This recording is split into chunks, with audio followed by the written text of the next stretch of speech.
So basically, it will give us kind of a guide to what this chemical is, how it's being used in the state, and then whether or not, we need to be more focused on how we're using it, whether we have to start asking questions about whether this is the right chemical to use whatsoever, and what other recommendations from all of you would have for us. So we really welcome everyone's input, but I so appreciate the full room and people traveling to us today. So everyone understand kind of the scope of how we'll go? Co-chair? Thank you, Senator Green, and thanks everybody. I'm very glad that Senator Green called this hearing together. I share his concerns about glyphosate, and I'm glad we're bringing some of the issues to light. I know that glyphosate has had a reputation of being one of the safest chemicals for several decades, but there has been some research come to light lately that casts some doubt on whether that's the right assessment of the product. I particularly was very moved by a presentation that I saw from Dr. Stephanie Seneff, a researcher from MIT, where she showed some of the research she's done correlating the increased use of glyphosate with the increased incidence of several illnesses around the nation, most prominently autism, and she has some very, very compelling evidence that I think, while it doesn't prove causation, at the very least would tell anyone there's a need for some serious study of this issue. So I know that it's been widely used in large part because of its great reputation for safety. And now that the science is showing that that may not be such a well-deserved reputation, I think it's important that we take a good look at what we're using so much of so casually and whether it's the right thing to do. So thank you, Senator Green, for bringing this hearing together. You bet. It's my pleasure. One of the reasons that we're having this hearing, if I can be quite direct, is that I receive correspondence from, goodness knows, lots of people around the globe, but right back from my own community in Kona, Big Island residents sent me these pictures, and I'll hold them up for you, which was a daytime, what looked like a basic routine spraying along the side of the road, but it also did demonstrate, now someone would have to focus in on this, maybe other people on these slides, kind of a power hose being used along the side of the road, and this is quite near, it's near the center of the population in our powerful metropolis of Kona. So you can imagine when people bring to light regular, real emails, I like to actually try to respond to people, and a lot of this one was near the school and business district up there in South Kona. So I just want to learn about what our protocols are as a county, what our tendencies are for use of any chemicals. Today we're focusing on glyphosate, and I think we're going to be kind of a better informed community as a result of this. So why don't we start with Kona Water and Soil Conservation District Executive Jeff Knowles. Before I go any further, I want to thank our people, men and women who work with the county and the state of Hawaii. They're hardworking men. They are hardworking men and women, and I believe they do not want to do anything that will negatively affect either the environment or human health. And since that time, I met with two of the key players with the Department of Transportation that involved with road spraying. We gave them pretty much the same PowerPoint presentation, lacking a few of the alternatives that I'll discuss at the end of this. My sense of the state is they're very proactive in addressing this issue.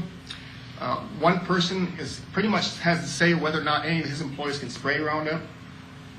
And what he told me is his attitudes toward the use of Roundup is people, when they come to Hawaii, they like to see green, not brown. So I do believe the state is beginning to get on top of this. They're a little bit ahead of the curve. I did also meet with the supervisor of the West Hawaii Road Crews, and I gave him this presentation. His supervisor called me, Hawaii Department of Public Works. I don't know if there's anybody here from the Hawaii Department of Public Works. Anyway, we lined up the meeting for the Department of Transportation and the Hawaii County Public Works. For whatever reason, the individual with Hawaii County Public Works did not show up. However, they also have this information, and my sense is they're beginning to address some of these issues. They use Roundup with the same techniques in many residential areas. The residential area I live in, KAK Street.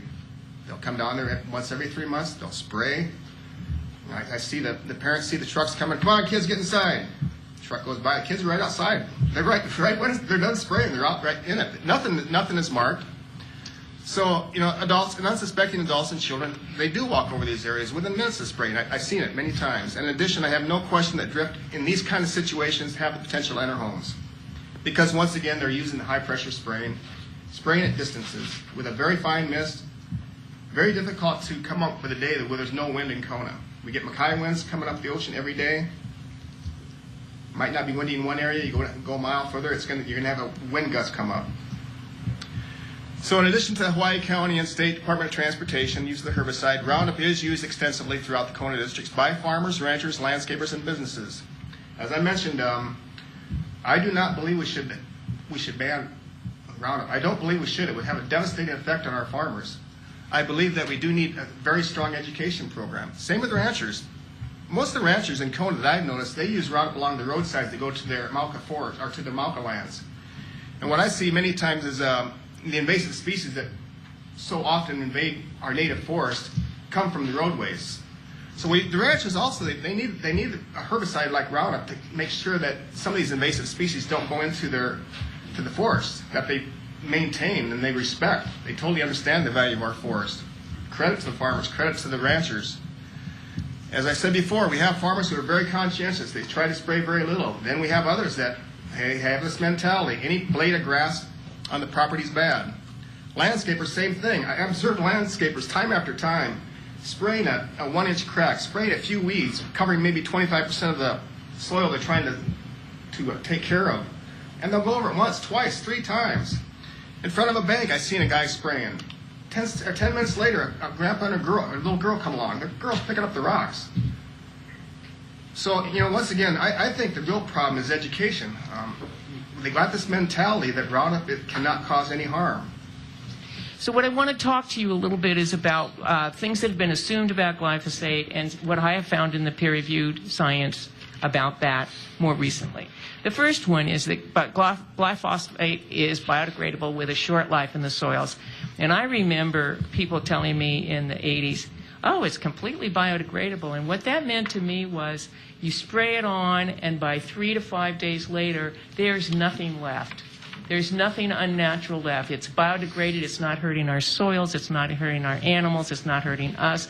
It's not hurting our plants. It's not hurting our environment. What a wonderful thing, especially after DDT, when we were all so frightened of it, and they were measuring the DDT in mother's milks and all those things, and it was finally banned. The idea that we had a absolutely safe herbicide that we could spray onto our gardens or onto our roadsides or onto our farms with absolute impunity, thinking that we were not harming anything, and we could go home and not have to do all that weeding. Oh my gosh, what a boon. I mean, who wouldn't love it? And I bought into it. I think a lot of people bought into it. But unfortunately, it's not completely true. Glyphosate is microbiologically metabolized to a compound called AMPA. And AMPA does have some herbicide qualities to it, but it's much less toxic to plants than is glyphosate. Now, the AMPA, from what I can learn, is presumed to break down into carbon dioxide, phosphate ion, and nitrate ion that would be bound up to minerals in the soil. But I have not seen an article that goes into the breakdown of AMPA. I think it might be presumed. It doesn't mean it isn't there. I'm still looking for it. In other words, I'm not sure the fate of AMPA at this point. What does that turn into? But the idea that it was biodegradable was its glyphosate is microbiologically being degraded into something called AMPA, so therefore it's completely biodegradable. And both AMPA and glyphosate can remain in the soil for long durations, and I give this 1989 reference here that they had found durations of 1 to 2 years, and now we're finding durations in the peer-reviewed literature of much longer, up to over a year.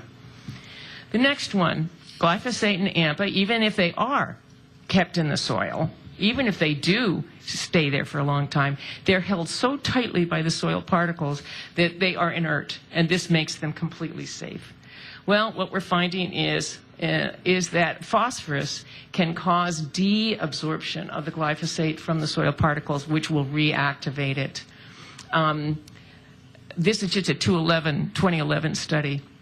And in soils, then when we have phosphorus from fertilizer is added or even from manure, if there is glyphosate attached to the soil particles in the soil, then that phosphorus could desorb it and reactivate it. So in our roadsides, you could spray a lot of glyphosate in it, get rid of your plant, have it remain in the soil, and then if you go and plant some flowers or something like that, and you put some phosphate fertilizer on it, that could in fact reactivate the glyphosate, and it's an untargeted effect, And in animals, there's concern at this point is that phosphorus, which we eat, phytate is a phosphorus compound in whole grains, and the GI tract, and there's phytase is an enzyme that breaks that up in human and animal GI tracts, that might phosphorus in the GI tract reactivate glyphosate that is in fact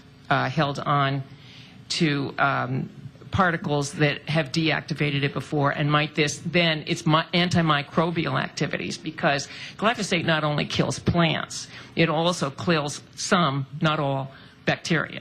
And so the idea is that it would disrupt the flora and fauna of the GI tract of animals and of human beings.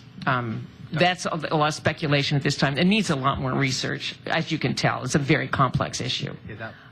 There also are very recent reports of harm and even death in agricultural workers.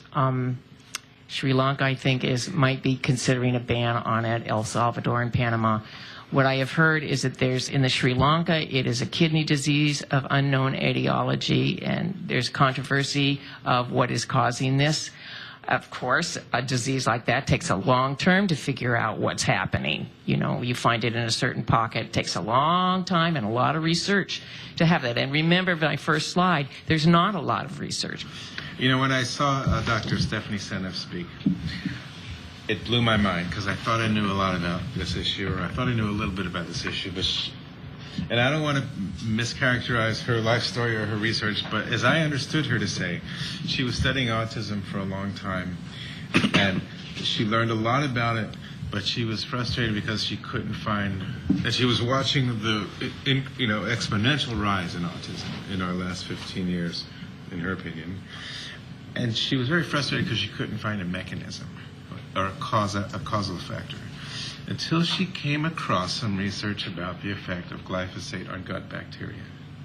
And that gut bacteria is very related, in her opinion, to some of the things related to autism, also obesity and food allergies, some of the other things that have been rising in concert with the massive increase of the use of glyphosate and similar. Well, there are things that we would call an association. Cause and effect is very different. And in that regard, as you probably know, it's undoubted that autism, the genesis of autism, is prenatal. So again, if you're thinking that it's causing autism in children, you'd really be looking at effects on pregnant women, and then have to say, how does a pregnant woman's gut flora change then, cause autism? And as a pediatrician, I've lived through the years of vaccine horror as autism increased, and many, many people were convinced that mercury was the cause of autism, and I think that that's hopefully finally been laid to rest as we've gotten the mercury out of vaccines. But you could find many researchers with pretty good sounding credentials who would get up there and tell you that absolutely autism was caused by mercury. If we chelated children, they wouldn't have autism, and all kinds of things that I was very distressed to see occur. So just because, pesticide use is increasing and autism increase is far from proving cause and effect. But we do need to look at it. And just as with mercury and autism, using studies from across the world and cohorts of children being followed where we could compare children who did and did not get vaccines, because in Denmark some people wouldn't let their children get vaccines, and they had very good data about what happened to them subsequently in life. These were some of the things that were able to lay that to rest. And I'm not saying there isn't an association here, but there is a lot that you need to look at with that. And also, I'm not familiar with this research, but you do want to see peer-reviewed studies, not convenient studies or people opining outside of their own field of expertise. So I'd be careful about that. Thank you, and I agree. I'm not saying there's a proof of causality, but it seems to me that any neutral party would say, boy, we should look really closely Exactly at what this. I'm saying. We This do need to look remarkable at it. association of And when you have a condition as serious and as profoundly affecting to the individual, family, and society as autism, everybody wants to know what's going on. I certainly do. Okay, thank you very much, Sure. Dr. Rosen. Thank you, Director. And I apologize. No, it's all right. I do appreciate you saying I'm losing my wingman here who has to return to the Big Island to sell natural foods, Some of probably. us have to do. Yes. But it's greatly appreciated, Senator. Lauren Pang.